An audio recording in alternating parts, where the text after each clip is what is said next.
yako mambo mengi ambayo yanawafanya watu wasiweze kufanikiwa. Mambo hayo yanakuwa kizuizi kwao kuendelea. Haijalishi ni kiafya, haijalishi ni kimahusiano, haijalishi ni kiuchumi au maendeleo ya namna yoyote ambayo yanawakwamisha watu. Yako mengi sana.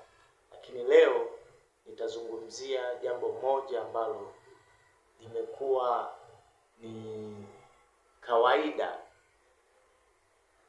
ya kuzuia watu wasiweze kufanikiwa na kuendelea katika maisha yao.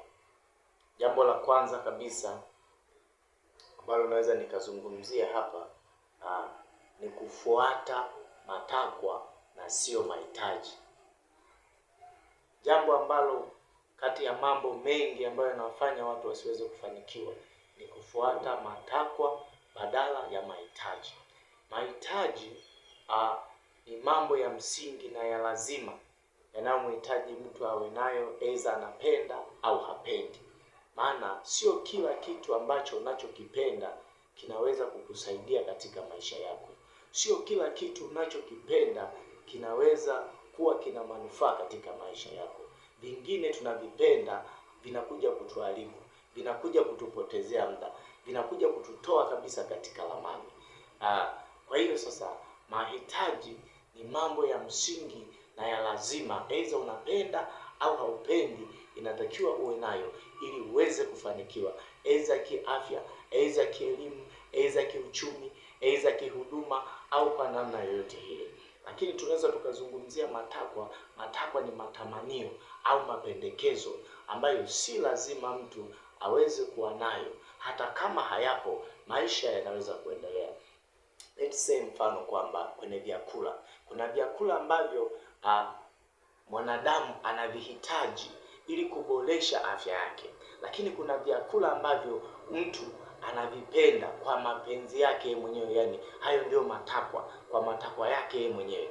Tofauti ya mahitaji na matakwa. Matakwa ni kwamba kile mtu anachopenda, lakini mahitaji ni kitu cha msingi na cha lazima. Aidha upendi au haupendi, ni lazima uwe nacho ili uweze kupiga hatua fulani. Let's say mfano kwenye vyakula. Vyakula tuna mapendeleo, tuna matamanio, tuna matakwa ya vyakula aina nyingi sana. Mtu anaweza akapendelea kula kuku, mtu anaweza akapendelea au tuseme kinywaji, kunywa soda, take away. Kuna kipindi nilikuwa kwenye sherehe moja, tulipofika pale kwenye sherehe, sasa kuna mtu akawa anagawa vinywaji, akaanza kuuliza, sasa anayetaka uchague kati ya vitu viwili, uchague soda ya take away au uchague maji. Lakini wengi niliona wamekimbilia kwenye soda za take away. Sasa ukiangalia soda na maji, ni kipi ambacho ni cha muhimu? Ni maji, kwa sababu maji yanahitajika kwenye mwili wa binadamu, ni hitaji hilo. Lakini kuna matakwa, watu wanapenda soda, lakini ukiangalia soda zile au zile take away, hakuna virutubisho vyovyote ambavyo vinaweza kuwasaidia zaidi ya kwamba vinakuwa na kemikali ambazo zinawafanya watu wazidi kuzuri, zaidi ya kwamba zinazofisha miili yao. Kwa hiyo sasa kuna utofauti huu kati ya mahitaji na matakwa. Pia unaweza niseme mfano kwenye mahusiano, ukampenda mtu, mume au mke, ukatamani akuoe au umuoe. Umempenda tu labda kulingana na shepu alionayo, rangi alionayo. Hata ukipita kwa watu wanasema, kweli bwana umepatia, huyu ndio shemeji anayetakiwa. Lakini ni kwa namna umemuona, ni matamanio. Matakwa ni matamanio. Lakini kumbe sio mtu anayehitajika kuwa na wewe. Kwa hiyo wengi sana wanajikuta wanafeli kwa sababu wanafuata matakwa na sio mahitaji yale ya msingi. Kwa hiyo kijana, mama, baba, ndugu yangu mpendwa unayenitazama, napenda kukushauri kudhibiti moyo, kudhibiti matakwa, kudhibiti matamanio, kudhibiti mapendekezo ya moyo na kuyapima na kuyaangalia.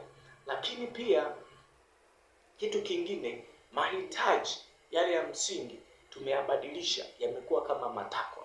Ina maana kwamba mtu kile anachokitaka, anachokipendelea, ili hali kwamba hata kama bila hicho maisha yanaendelea, yeye anakiona hicho kitu ndio hitaji kula msingi, hata kama kiasi kwamba akikosa hicho maisha yake hayawezi kuendelea. Lakini ukweli ni kwamba si kitu cha msingi. Kwa hiyo jambo la kwanza kabisa ni kufuata matakwa na sio mahitaji.